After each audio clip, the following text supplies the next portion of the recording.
Béni soit l'Éternel. Gloire soit rendue à Dieu. Béni soit le Dieu de Jacob, le Dieu d'Israël, l'Éternel des armées, le Dieu Tout-Puissant. Merci pour Jésus-Christ, pour sa mort à la croix, pour son sang qui a coulé pour nous, pour la rémission de nos péchés. Merci pour la victoire à la croix. Gloire soit rendue à l'agneau. Béni soit le Saint des Saints, le Seigneur des Seigneurs, le Roi des Rois. Béni soit Dieu. Peuple du Dieu vivant, comme je vous ai dit, voilà le partage que je vais faire avec vous. La parole de Dieu nous dit, recherchez premièrement le royaume des cieux et sa justice. Amen, alléluia. J'ai toujours été touché par rechercher premièrement le royaume des cieux. Ça que je l'ai compris, je dis, wow, ok. Mais j'avais pas encore fait tilt sur sa justice. Et il y a quelques jours, je me pose la question, mais Seigneur, c'est quoi? Je ne connais pas ta justice. J'ai une petite idée sur c'est quoi la justice, selon la définition de la justice. Ok, il y a de l'injustice, la discrimination, le racisme. Moi, je voyais ça comme ça. Je dois chercher la justice, mais ça n'avait rien à voir, mes frères et sœurs. Et je pense qu'aujourd'hui, Dieu va toucher le cœur de beaucoup, de plus d'un. Car Dieu, par son esprit, est en train d'agir. L'esprit parle. Et Dieu est en train de nous parler. Il veut que nous soyons attentifs. Ne disons pas, ah mais c'est un groupe.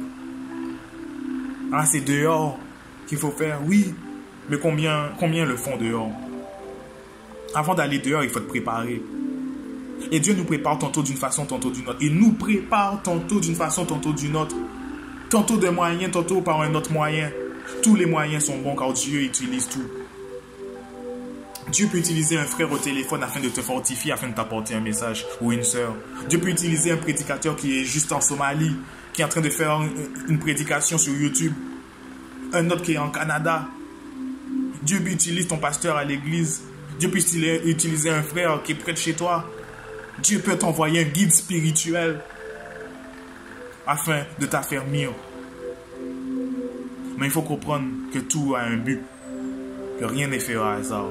C'est que Dieu veut susciter quelque chose en toi. Dieu veut réveiller quelque chose en toi. Dieu veut que tu prennes conscience qu'il t'a appelé. Et s'il t'a appelé, c'est qu'il t'a destiné. Et s'il t'a destiné, c'est qu'il t'a justifié. Donc ne laisse pas croire que ton péché t'empêchera de faire l'œuvre de Dieu. Non, vas-y. Vas-y. Car beaucoup ont dit, je ne suis pas prêt. Je ne suis pas prête. Dieu les a dit, c'est moi qui t'envoie. Tu diras ce que l'Esprit te dira de dire pendant que tu es formé. Pendant que tu y vas, Dieu va te former. Il faut que tu ailles, que tu tombes, que tu prennes connaissance des choses. Si tu restes assis, tu auras la théorie, mais tu n'auras pas la pratique. Il faut les deux. Béni soit l'Éternel. Donc, les bien-aimés, l'homme que je suis est l'homme que je suis. Nous avons tous un caractère différent. Et Dieu nous utilise selon notre caractère pour des missions différentes. J'ai beaucoup d'amour. Je suis peut-être parfois dur. Parce que je suis un homme qui rempli de feu et qui veut... Dieu a mis ça en moi en fait. Comme dans une équipe de football, il y a un leader. Il y a quelqu'un qui criera toujours plus fort, qui encouragera l'équipe. Ben, c'est moi. Je ne suis pas dur. Mais c'est juste que j'ai ça en moi. Pour encourager. Pour réveiller. Donc pardonnez-moi des fois si je suis maladroit. Amen, alléluia. Béni soit l'Éternel. Mais je ne vais pas m'étaler là-dessus. Le message est plus important. Donc, comme je disais tout à l'heure dans Romains 10, chapitre 10, je vais vous lire le passage. Dieu m'a montré en fait c'était quoi sa justice. Je lis pour vous, du moins avec vous. Frères, le vœu de mon cœur et ma prière à Dieu pour eux, c'est qu'ils soient sauvés. Je leur rends le témoignage qu'ils ont du zèle pour Dieu, mais sans intelligence.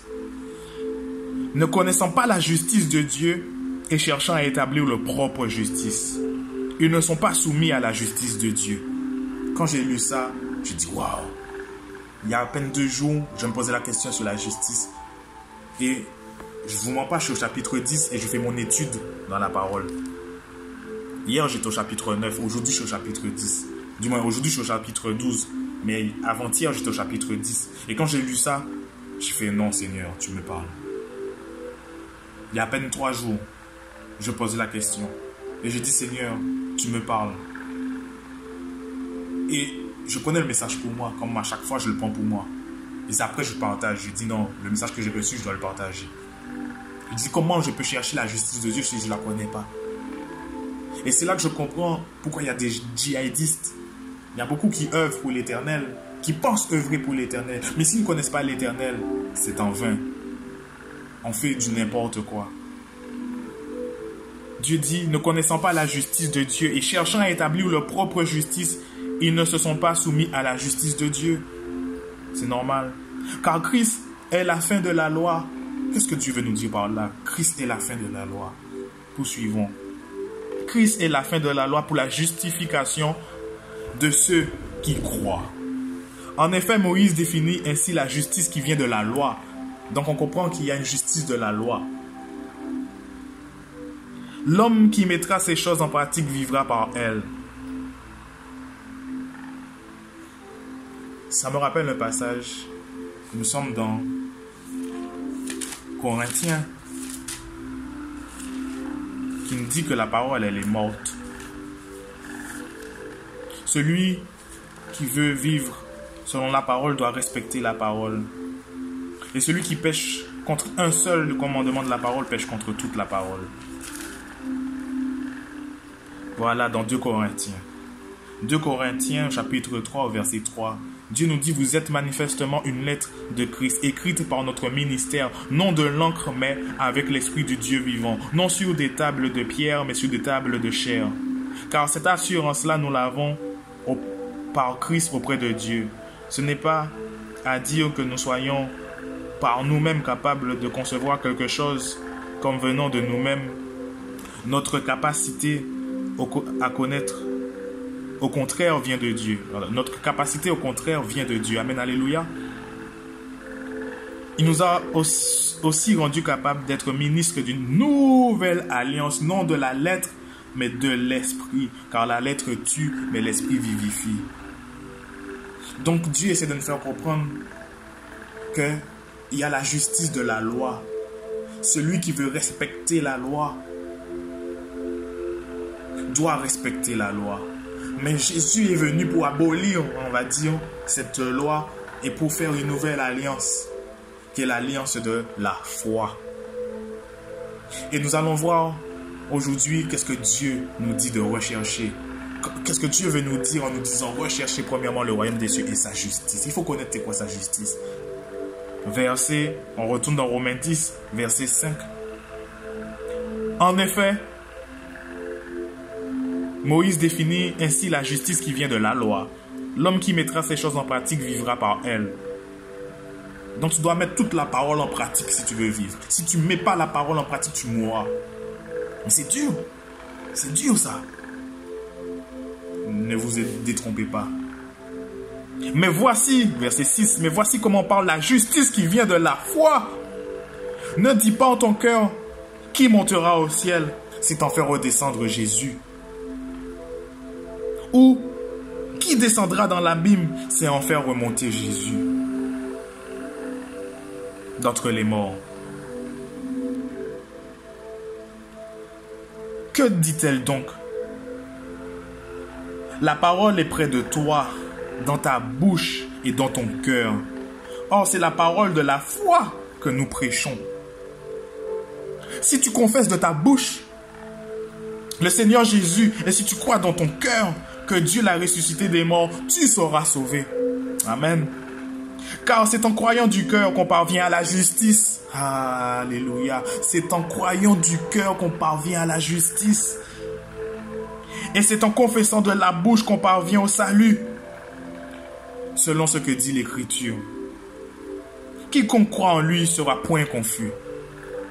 Il n'y a aucune différence en effet entre le juif et le grec, puisqu'ils ont tous un même Seigneur, qui est riche pour tous ceux qui l'invoquent. Car quiconque invoquera le nom du Seigneur sera sauvé.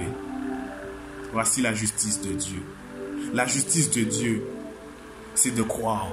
De croire en celui qui nous a sauvés. De croire en ce Jésus-Christ qui est mort et qui est ressuscité. Celui qui est mort à la croix et qui est monté aux cieux, qui est descendu avant dans les abîmes, dans la mort, en enfer, pour aller prêcher à ceux qui n'avaient pas encore reçu la parole. Qui est monté au 3e jour, qui est assis à la droite du Père, qui a prié le Dieu très haut afin de nous envoyer le consolateur, le Saint-Esprit. Verset 14. Comment donc invoqueront-ils celui en qui ils n'ont pas cru? Et comment croiront-ils en celui dont ils n'ont pas entendu parler? Et comment entendront-ils parler s'il n'y a personne qui prêche? Et comment y aura-t-il des prédicateurs s'ils ne sont pas envoyés? Ce que j'ai reçu à travers ce message est puissant. Ce n'est que la continuité de tout ce que l'Esprit essaie de nous dire ces temps-ci dans le groupe. Mais il y a une chose que j'ai compris, et je me suis posé la question quand j'ai lu ça, c'est Seigneur, est-ce que la justice de la foi abolit la loi? Est-ce qu'il faut mettre en fait la loi à côté et rien que de dire « Oh, je crois en Jésus, je serai sauvé ». Non, détrompez-vous, au contraire. Ce que Dieu veut nous dire par ce message, c'est qu'il y a beaucoup de personnes en fait qui croient que c'est par la parole qu'ils seront sauvés. Écoutez-moi bien, frères et sœurs, car c'est puissant. Que c'est que par la parole qu'ils sont sauvés, alors que non. Car avoir les yeux braqués sur la parole, des fois nous négligeons ce qu'il y a autour. Et ce que je veux dire, c'est l'esprit, l'aspect spirituel. Dieu est la parole, mais Dieu aussi est esprit et vie. Comment pourrons-nous respecter la parole? Oh, que Jésus est la parole. Nous ne pouvons pas respecter la parole sans respecter Jésus. Sans croire que Jésus il est mort. Et c'est pour ça que Dieu parle d'une première justice. Nous disons, ne connaissant pas la justice de Dieu, en cherchant à établir leur propre justice. Car ils ne croient pas en Jésus-Christ qui est mort et qui est ressuscité. Pour certains. Mais il y a ceux qui ne connaissent même pas. Qui n'ont pas encore eu cette révélation. Donc comment pourra-t-on dire que la parole va les sauver? Ils n'arriveront jamais à respecter toute la parole car la chair elle est faible. La parole condamne. Mais Jésus-Christ est venu abolir quelque chose, établir quelque chose, c'est que nous vivons sous la grâce. Par la foi, nous serons sauvés. Et la foi en quoi? La foi que nous sommes déjà sauvés, que le sang de Jésus nous a déjà lavé de tout péché. La parole ne nous sauve pas. La parole ne nous lave pas de nos péchés. C'est le sang de Jésus. Ce que Dieu veut nous dire par là, à travers ce passage, c'est que Dieu voulait éviter beaucoup de choses. Dieu voulait éviter que l'homme puisse avoir les yeux braqués sur la parole, qu'il s'efforce à mettre en pratique la parole sans connaître Jésus. Car, regardez dans Jean 14. Jean 14 nous dit au verset 15, « Si vous m'aimez, gardez mes commandements. Et moi je prierai le Père et il vous donnera un autre consolateur, afin qu'il demeure éternellement avec vous. » Amen. Qu'est-ce que Dieu nous dit par là? Si vous m'aimez, gardez mes commandements. Donc au début, Romain nous dit qu'il faut croire. Et vous comprendrez en fait qu'on ne peut pas mettre à côté la parole. Au contraire, Dieu voulait que justement qu'on reste braqué sur la parole, qu'on puisse mettre en pratique la parole, mais au moyen de Jésus-Christ. En croyant en Jésus-Christ, en aimant Jésus-Christ de tout notre cœur, forcément, nous mettrons en pratique la parole. Car aujourd'hui, nous rencontrons des hommes ou des femmes dans la rue. Nous, en tant qu'hommes, nous rencontrons une femme, elle nous plaît. On veut connaître tout d'elle. Les femmes, vous rencontrez un homme, vous voulez connaître tout de cet homme. Vous voulez connaître son parfum préféré, ses goûts, ce qu'il aime, ce qu'il n'aime pas. Parce que vous ne voulez pas le déplaire. Mais c'est pareil avec Jésus. Quand on aime quelqu'un, on veut tout savoir de lui. Et c'est pourquoi Dieu dit automatiquement, si vous m'aimez, gardez mes commandements. L'un ne va pas sans l'autre. Donc, est-ce que la justice de la foi met de côté la loi? Non. Mais c'est en ayant la foi que nous pourrons entièrement mettre en pratique la parole de Dieu. Car Jésus n'est-il pas la parole? Amen, alléluia. Mais il y a un autre passage aussi qui m'a touché. C'est le verset 14 et 15 dans Romains, qui nous dit comment donc évoqueront-ils en celui en qui ils n'ont pas cru? Et comment croiront-ils en celui ils n'ont pas entendu parler? Et comment entendront-ils parler s'il n'y a personne qui prêche? Et comment y aura-t-il des prédicateurs s'il n'y a pas d'envoyés? Dieu nous dit, car quiconque, au verset 13, invoquera le nom du Seigneur sera sauvé. Et là, Dieu m'a touché. Et Dieu m'a, par l'Esprit, Dieu a confirmé ce qu'il avait déposé en moi. Quand j'ai dit dans le groupe que mes frères et mes sœurs, on doit se réveiller, il est temps d'aller. Mais Dieu m'a confirmé à travers ce passage. À travers les vidéos que notre sœur nous a partagées, de voir que la marque de la bête est déjà ici parmi nous.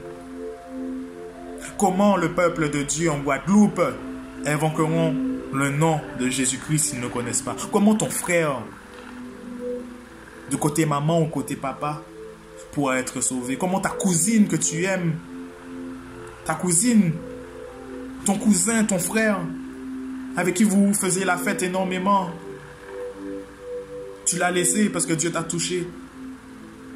Mais tu as une mission à faire auprès de lui. Car toi, maintenant, tu invoques l'Éternel. Mais il ne faut pas être égoïste. Ne soyons pas égoïstes. Faisons connaître à tous ceux et celles qui ne connaissent pas encore Dieu, afin que eux aussi, ils aient ce que tu as. La vie. Parce que tu invoques le nom de l'Éternel. Et c'est parce que tu as la foi, que tu es dans la justice de la foi que tu seras sauvé. Mais permets à ton frère, à ta soeur, à l'enfant de ton frère, à l'enfant de ta soeur d'être sauvé aussi. Car c'est par manque de connaissance que le peuple périt. Ils auront la marque de la bête et il sera trop tard. Dieu te demandera, as-tu fait ton œuvre? As-tu fait mon œuvre? As-tu fait ta mission? Et Dieu réclamera leur sang. Nous réclamerons leur sang. Parce que nous n'avons pas fait l'œuvre.